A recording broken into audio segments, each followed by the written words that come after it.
Kuna siku kifo kitaondolewa. Kuna siku kifo kitafutiliwa. Kuna siku hili neno kifo halitakuwepo kwenye lugha za wanadamu. Ninaomba nikukumbushe ya kwamba ndiyo kifo kinatuumiza leo, ndiyo kifo kinatutesa leo, ndiyo kifo kinatuumiza leo, kifo kinatuliza leo, kifo kinatunyima amani leo, kifo kinatutisha leo, lakini siku yaja na siku iko karibu ambapo kifo kitaondolewa milele zote. Hilo ndiyo tumaini lenye baraka. Pastor, mbona umefurahi sana? Nikupe fungu basi. Nikupe fungu. Wakorintho wa kwanza sura ya 15 fungu la 26. Mang'ombe unaweza ukaanza kucheza, maana sasa furaha ya mchungaji usipopiga piano inaweza ikaendelea kuwa kubwa. Ngoja nikupe fungu. Wakorintho wa kwanza sura ya 15 fungu la 26. Neno la Bwana linasema, adui wa mwisho atakaye batilishwa ni mauti.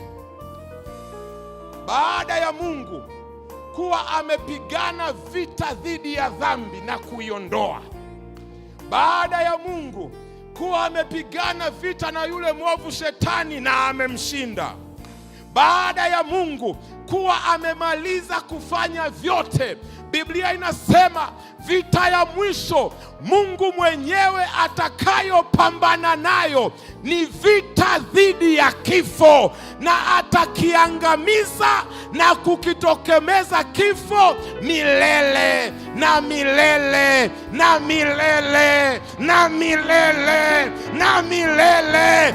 Adui wa mwisho atakayeondolewa ni mauti. Ninasimama hapa nikisema, shetani nitese leo, shetani nipige leo, shetani niumize leo, shetani nilize leo, shetani endelea kuua wapendwa wangu, lakini siku yaja nayo hii karibu, Mungu mwenyewe ataitokomeza mauti, haitakuwako tena.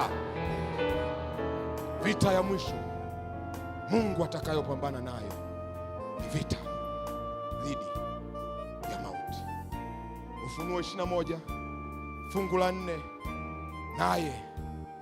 naye atafuta kila chozi katika macho yao.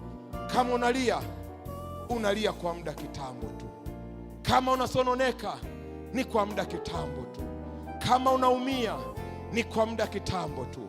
Tumaini lenye baraka linasema siku inakuja nayo hii karibu, Kristo atafuta machozi kutoka katika macho yao, wala mauti, haleluya, wala mauti, haleluya, wala mauti haitakuwako tena, wala maombolezo, wala kilio, wala maumivu hayatakuwapo tena, kwa kuwa mambo ya kwanza yamekwisha kupita, na tazama na yafanya mambo yote kuwa mapya. Mungu mwenyewe ataishi pamoja na watu wake milele na milele na milele na milele na milele. Kifo hakitakuwako tena. Siku yaja nayo iko karibu. Kifo